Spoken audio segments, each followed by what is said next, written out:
Hey everyone, welcome back to our channel. Today we're going to do a cooking video with y'all instead of our farm chores. Today I'm going to show you how you make ricotta, spinach, stuffed raviolis. And we're going to do everything from scratch. We're going to start with the ricotta cheese.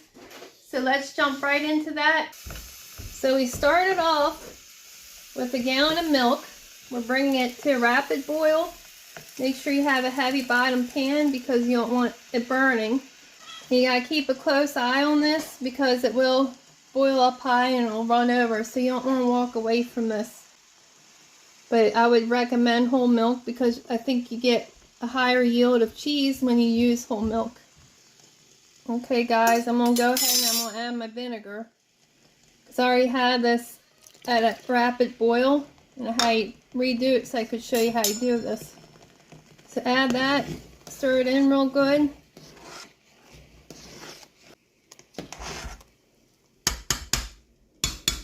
And let it come to a boil again. And when it comes to the second boil, we're going to pull it off the heat. So it's only been a few minutes and I want to show you guys what it looks like. See all that fresh ricotta? What I'm going to do is I'm going to let this set here and I'm going to go ahead and start our dough while this cools off a little bit because I'd rather it be a little cooler than this when I strain it. Okay, so now I'm going to show you how you do the dough part of the raviolis. What had happened is I filmed this whole video the night before last. And then I realized that my dough part had been deleted. So this is actually 2 days later. And I'm going to make pasta spaghetti tonight. But it's the same way as the ravioli dough. So it's the same technique. So I'm going to jump right into it and show you what we need to do. Okay, so you're going to want to get yourself some semola flour. This is a rougher grind flour. So you want to get some of that. And you want to get your double O flour or your pizza flour. And this is really, really finely ground. Like really fine. So I found both of these on Amazon. That's where I found mine. I was able to get them in 10-pound bags, and I think they were about $40 a bag. They're kind of on the expensive side, but they've lasted me all winter. I'm going to have to order some more of this, but I'm still good on this. So you're going to want to use 1 cup of your semola flour. So we're going to mix the dry ingredients first. So 1 cup of this, and 2 cups of your double O flour. Okay, you're going to want to get some beautiful free-range eggs. I would suggest buying your eggs from a local farmer who grows them in a regenerative way because they're going to have the best yolk for pasta. You'll see the yolks are almost an orange color. They're wonderful, but you want them at room temperature. So if they're in your fridge, pull them out like an hour before you use them. So you're going to want 5 of those. You're going to want a tablespoon of extra virgin olive oil. And you're going to want 2 teaspoons of salt.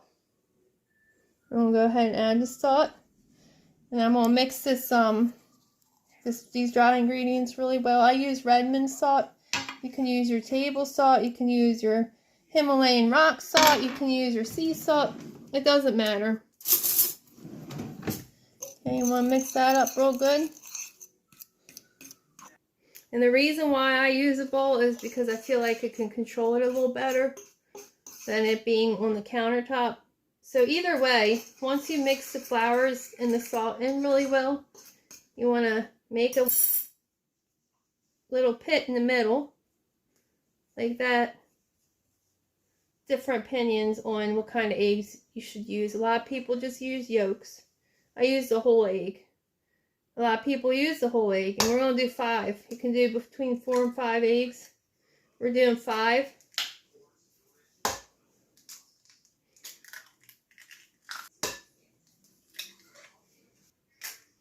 I wish I would have learned how to do my own pasta a long time ago, because it's really pretty easy once you get the hang of it. And then you're going to want to go ahead and add your olive oil now. So that's 1 tablespoon olive oil. And we're just going to start mixing real gently where it just starts pulling the flour from the sides. And so it's mixing that gradually. It's not all at once. See, I was pulling the flour away from the sides and just very gradual. I'm helping it along a little bit. Okay, now I'm going to mix it all together. And then once I get it mixed together, I'm going to use my hands.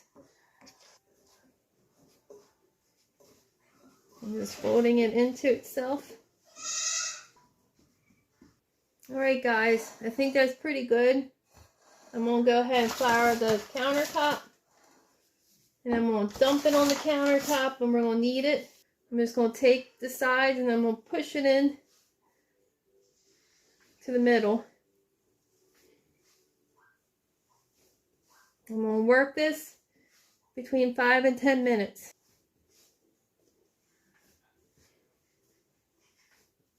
Because you want the gluten to form.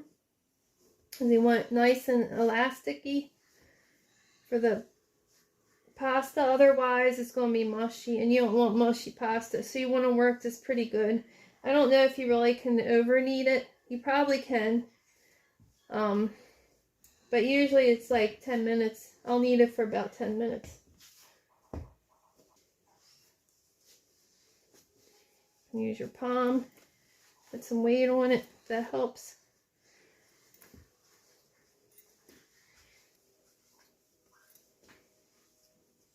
And then I also do this technique.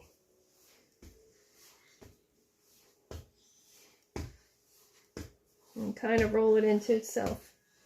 You work it this way. It helps if it's not a lot of flour. It kind of grabs the countertop.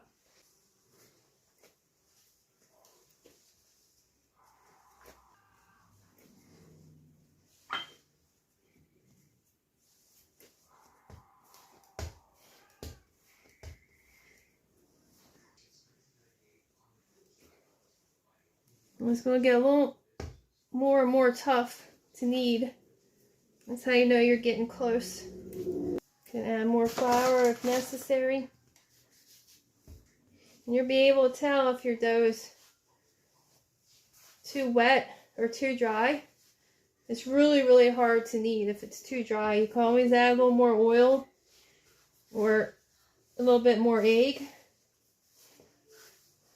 Even some water if you want. And if it's too wet, you just add more flour. And you test it as you go. You do the finger press test. Like if the indent disappears pretty quickly, it means that it's ready. I'm going to work mine a little longer because I'm not quite satisfied. Looks like I can roll it in a pretty tight ball now. So I'm thinking we're pretty much there. Let's go ahead and do a indent test and see if it springs back. Yep, you guys see that? Let me try getting a better angle where you might be able to see it better. See how it springs back? Now we're going to cover it with plastic wrap and we're going to put a bowl over it. We're going to let it set for an hour. You can put it in plastic wrap and stick it in your fridge too. I'll get back to making my spaghetti.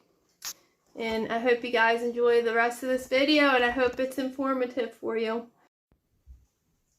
Okay, so while the dough sets for the next half hour or so, I'm going to go ahead and I'm going to strain our ricotta. I suggest using a slotted spoon like this. Otherwise, you can use a straining basket like this. Or cheesecloth. You could also strain it with cheesecloth. And then we'll add our eggs and our salt.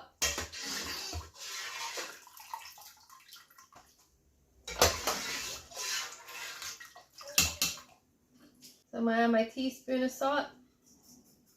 You don't want to do this when it's hot, else you're going to burn your skin. But this has been sitting for a little while now. Look at all this beautiful fresh ricotta cheese. Okay, so I'm melting down butter. So I'm going to go ahead and cook a pound of spinach down. So you need 16 ounces of fresh spinach. You don't need to add water or anything. The spinach has enough moisture in it anyway, but I always like adding butter.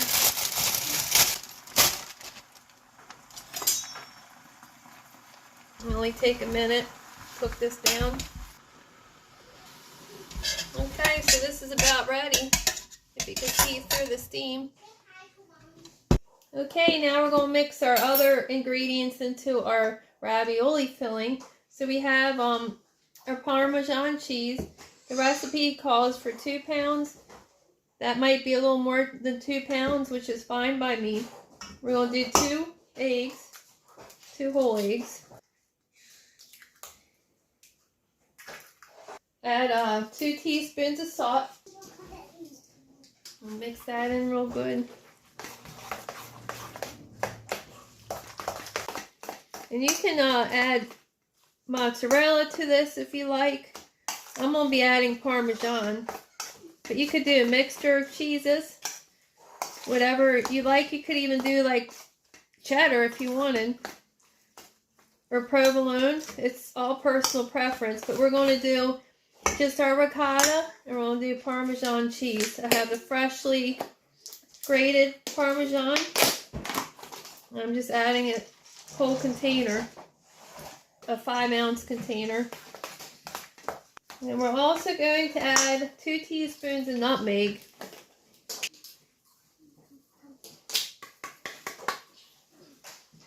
And then we're going to add our cooked spinach.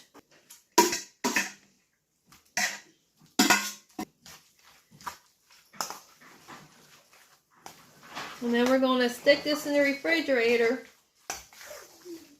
I mean, you could add other extras if you wanted. You could add some ground meat if you wanted.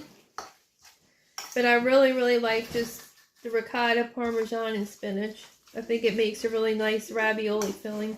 Okay, while we're rolling out our ravioli dough, we're going to go ahead and start our pot of water. I have about 1/8 of a cup of salt. You want it salty like ocean water. If you don't have enough salt, they're not going to taste very good. And it should give us plenty of time while we roll out our dough for this to come to a boil. Okay, I wanted to show you guys the pasta maker I have. I got it from Royal King. If you have a KitchenAid mixer, you can purchase attachments as well. But I think this is pretty easy. It cost me like $35 or $40. Now this is the cutter. This cuts the noodles. We're not going to need that tonight. All we need is the main roller. And then we have a little vise. And that connects it to the countertop so you're not sliding all over the place. You want it nice and tight. Alright, so we're going to take our dough we've had resting, and we're going to cut it into quarters. We'll use lots of flour, because we're going to need it. So cut it into quarters. We're going to be only using 1/4 at a time, which means we want to wrap this other dough. And I'm going to go ahead and stick it in the refrigerator this time.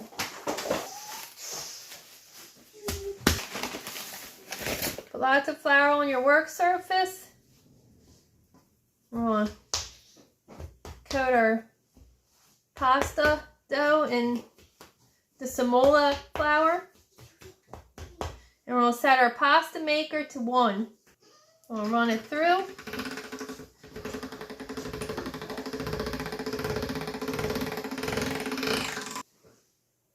And then what we're going to do is we're going to fold it where it's even. So we want nice straight lines. And we'll run it through on setting 1 again. I'm going to set it to number 2.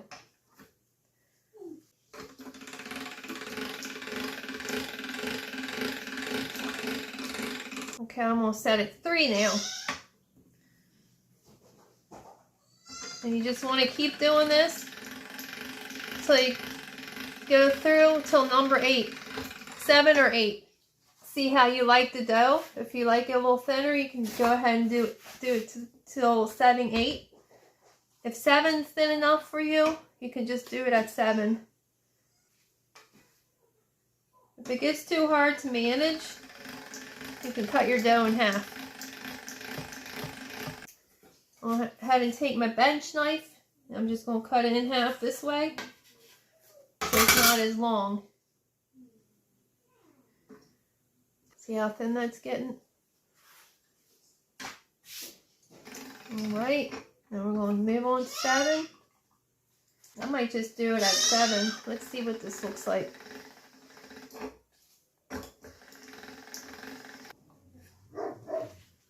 This is pretty thin. Let's go ahead and try one at 8. I'm just curious.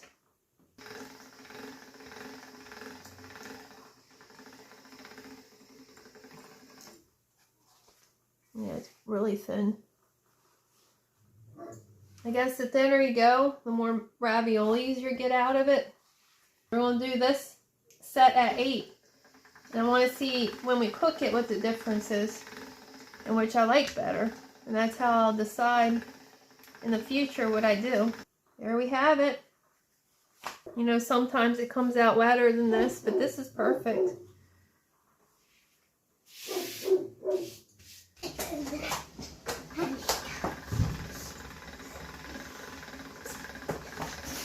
Alright, so we're going to go ahead and we're going to start filling the raviolis and cutting it. So you're going to want just a tablespoon. And we're just going to do it off to one side. You want to do 2 finger spaces between the filling, because we're going to have to seal it around the filling.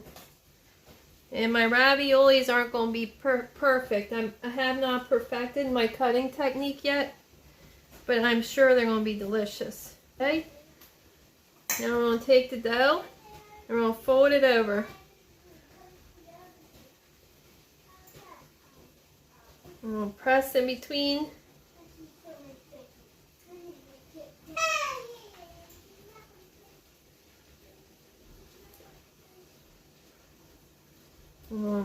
Press the ends as well. We pressed really well in between and on the ends. We'll get the air out. Make sure it's nice and sealed. And I got my ravioli cutter. We're going to go along the edges and we're going to try making it a little more even, because my raviolis are definitely not even. We're going to cut in between. You can make larger or smaller raviolis, whatever is your preference.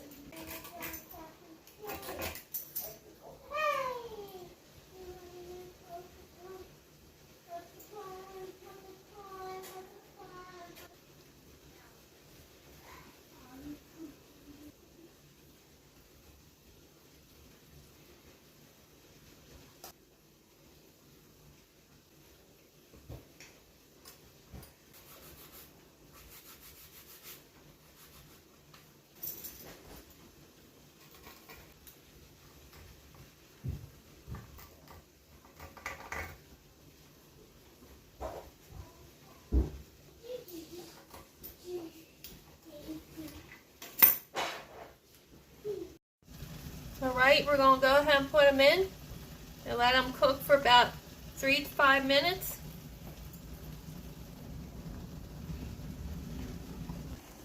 Alright, they're ready. You see how they've floated to the top? And these were the ones I rolled out on 8. I think the dough is a little too thin for my liking. I think I'll stick with 7.